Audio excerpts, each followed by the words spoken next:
শিক্ষা প্রতিষ্ঠানে কর্মরত এমপিওভুক্ত শিক্ষক কর্মচারীদের বাড়ি ভাড়া বিষয়ক যে সম্মতিটা আমরা পেয়েছি সেটার কন্টেন্টটা আপনাদের অবগতির জন্য আমি একটু বলছি।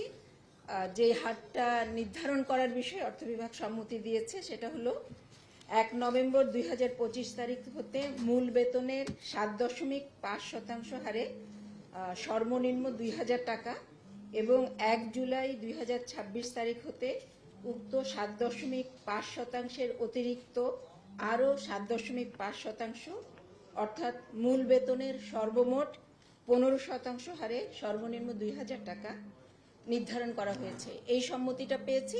আর যেগুলো প্রথাগত যেসব শর্ত থাকে সেই শর্তগুলো এই সম্মতি বিষয়ক স্মারকে উল্লেখিত আছে। বাকিটা একটা খুবই বাস্তবসম্মত এবং গুরুত্বপূর্ণ একটা আমার মনে হয় যে অগ্রগতি হলো যে বেসরকারি এমপিওভুক্ত শিক্ষক এবং কর্মচারীদের সংক্রান্ত তাদেরকে যেটা ইম্প্যাক্ট করবে এই ধরনের একটা সিদ্ধান্ত এটা হলো।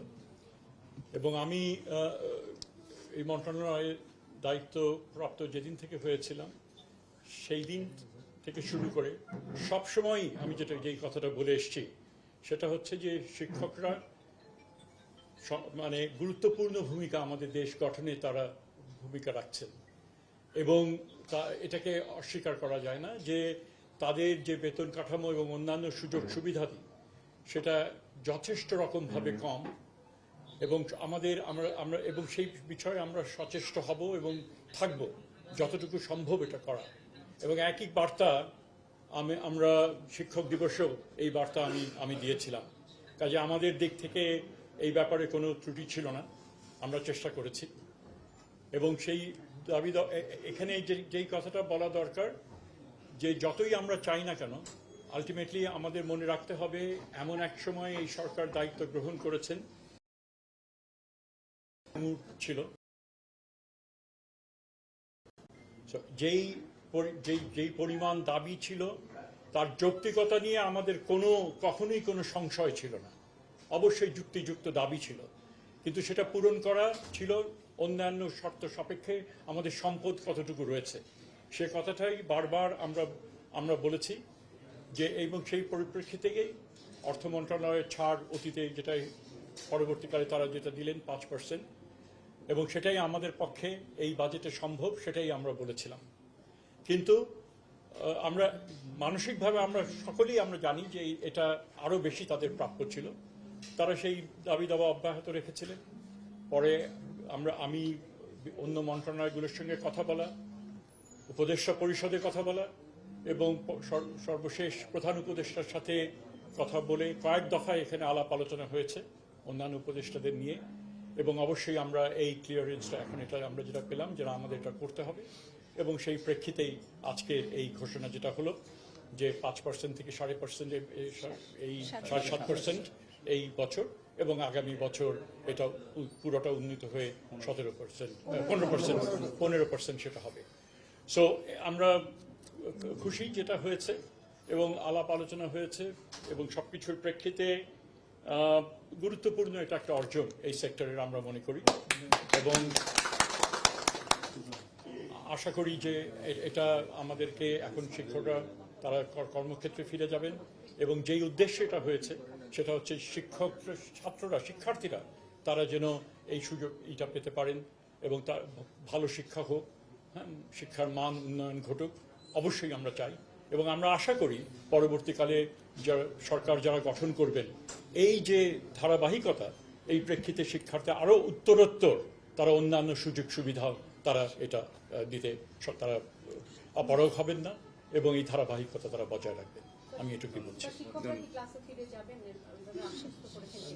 আমরা অবশ্যই মনে করি এর প্রেক্ষিতে শিক্ষকদের ফিরে না যাবার কোনো কারণ নাই, কিন্তু যেহেতু তাদের প্রতিনিধিরা এখানে আছেন এটা কথাটা বোধহয় তাদের কাছ থেকে শোনাটাই ভালো হবে।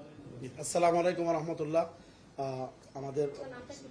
আমি অধ্যক্ষ দেলোয়ার হোসেন আজিজি, সদস্য সচিব এমপিওভুক্ত শিক্ষা জাতীয়করণ প্রত্যাশী জোট, সভাপতি বাংলাদেশ মাদ্রাসা শিক্ষক কর্মচারী ফোরাম, অধ্যক্ষ কাতলাসিন কাদিরিয়া কামিল মাদ্রাসা।